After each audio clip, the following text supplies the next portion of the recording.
Hello and welcome to the UK Domain. Today's question comes from Harriet Sanders, who asks, what's the best way to promote my website? This is quite a broad question, and I'll try to tailor my question to Harriet as much as I can, who I know runs an e-commerce website and also has a high street shop. But broadly, just for the general audience, I'm trying to explain why certain channels I think are worth more investment than others. A really nice way of thinking about the various ways of promoting your website, both online and offline, is to think about paid media, earned media, and owned media. So paid media is advertising and promotion that you pay for. The examples I put up here is paid social media advertising, PPC advertising, which is predominantly AdWords. You know, when you're searching on Google, you've got the paid listings at the top.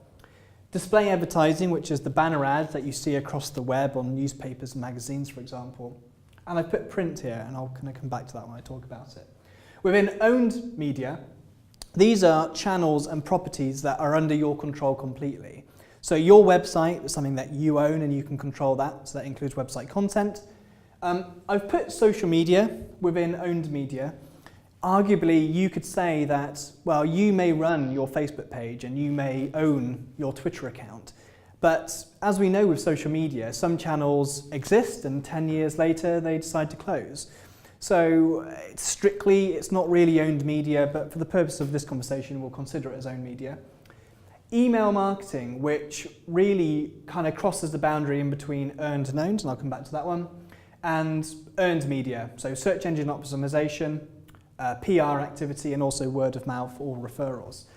So let's start with paid media. So a lot of small businesses consider doing paid advertising. Typically, the budgets are quite small compared to larger organizations, and it's very difficult to know where is the best place to put your money, because the thing with paid media, once you've paid for it and stopped paying for it, it's gone. So you need to make it as effective as possible. Now, I'm going to start with PPC and AdWords, because for most businesses, PPC, which is, again, like I say, predominantly AdWords, but we may be talking about Bing advertising as well.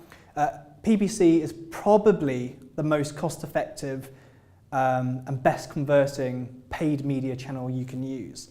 The reason for this, think about the way that your customers buy their product or buy their service. If they're searching on Google, you know they're right in the right mindset for buying whatever it is you offer. So if you can get yourself to the top of Google using PPC, you know you're capturing your customers at the perfect point, really, in their buying decision-making process.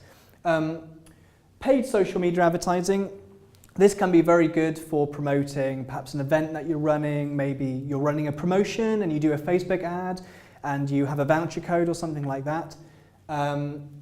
Twitter advertising can also be effective, but it tends to be quite expensive.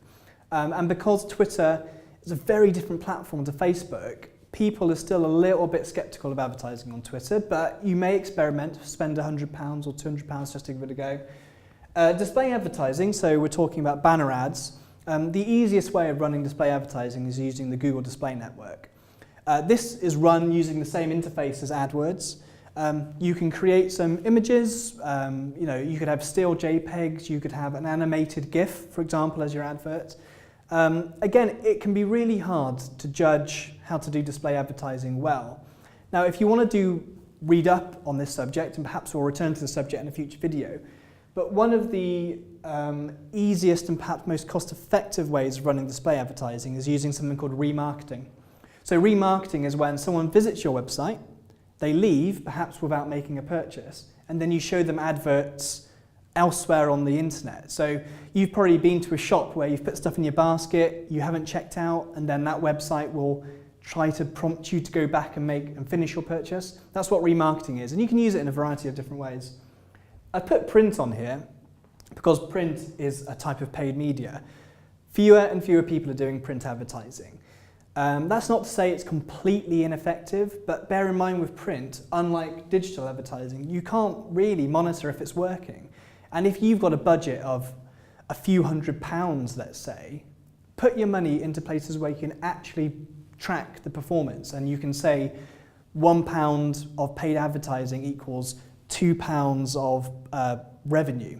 So print is something to consider, but bear in mind that you may be better off using AdWords, for example. So let's move on to owned media.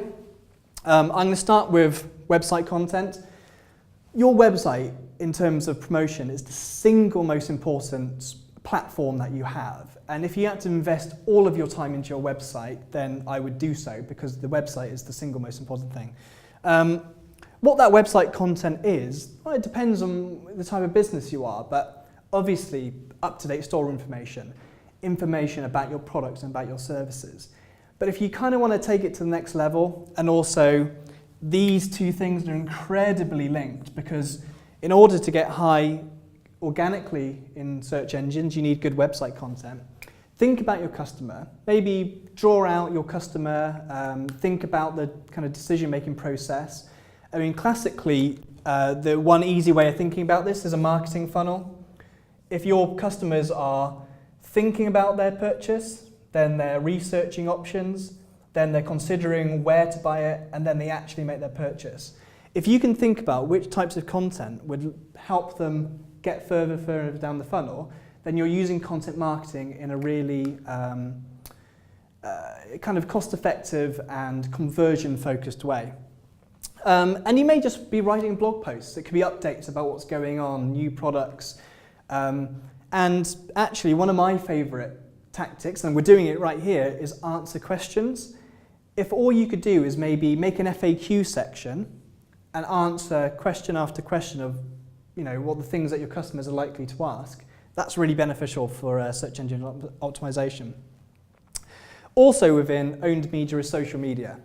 So Facebook, Twitter, the very minimum that people should do is set up an account on the major channels. So Facebook and Twitter, you may consider Instagram if you're quite a visual business. Same goes for Pinterest. Certainly set up a LinkedIn profile for your business. I think it's common for people to think, well, social media obviously over the past kind of 5 to 10 years has been booming and everyone thinks, oh, we need to be on social media.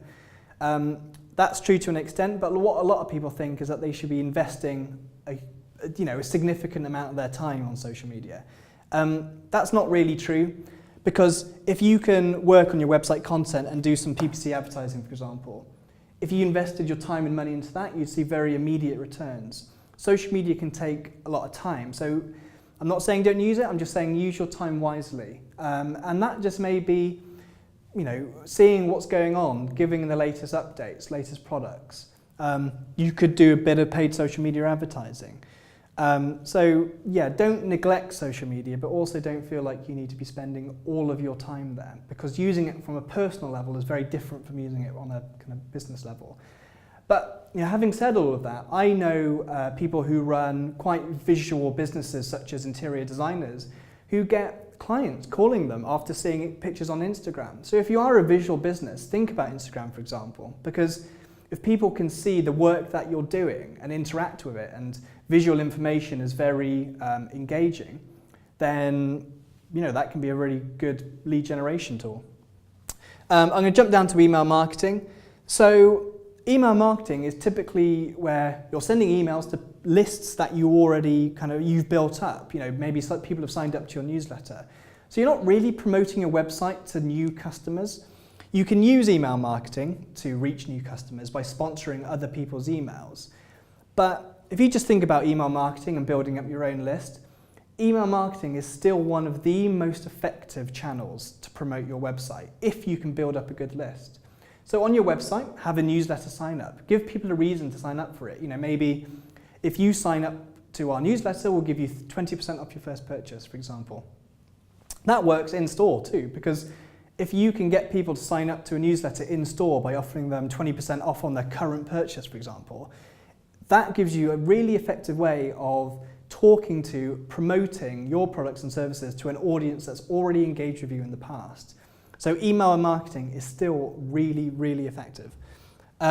Also, if we move down, so email marketing, like I said, kind of crosses earned media with owned media. In terms of the earned media, so media that you're earning from other people, SEO. Now, for most businesses, there are some exceptions to this, but for most businesses, SEO is one of the best ways possible to get people to your website. The reason for this is that if you invest time into making a good website, writing good content, answering people's questions, you can earn traffic that you don't have to pay for. Sure, using PPC, AdWords, you can pay money and get your website to the top immediately. Using SEO, you could be getting traffic for free. I put free in inverted commas because you've got to spend time, and time isn't free, but you've got traffic coming for months and years. So do invest time into your website, into making good content. Think about the sorts of things that people will be searching for. What if you could put yourself into the mind of one of your customers, what would they search for if they were looking for one of your products or one of your services? PR. A lot of small businesses don't really do an awful lot of PR. That's because it's quite difficult, and it can sometimes feel like you've got to work with a PR company. But if you're running perhaps not a promotion but a big event, or you've got yourself involved with a charitable initiative or something like this, speak to the local media and the local press, because the local press really do want to feature local businesses and share their stories. So it can still be a great way of getting your name out there. And lastly on this list, I put word of mouth. Now, word of mouth is obviously a type of promotion or media that you've earned. Well, how do you get word of mouth? Well, A, offer a great product, offer a great service, make sure that your customer service is really, really good, but also invest time into social media. Because social media is where people are talking about businesses. If you go to Twitter, the most common way for people to interact with a business on social media, on Twitter specifically, is to complain. People like to talk about businesses on social media, so that's another reason why you need to be there, and another reason why you need to interact with your customers when you're there. But also people leave reviews. So Facebook, increasingly people leave business reviews on Facebook. When someone leaves a review, their friends will see it. If someone likes that, their friends will see it. So social media can be a really, really effective way of earned media through word of mouth. So they are my best ways of promoting a website. If you'd like to ask us a question, you can do so using the hashtag AskTheUKDomain. And if you go to our website, you can get in touch with us there.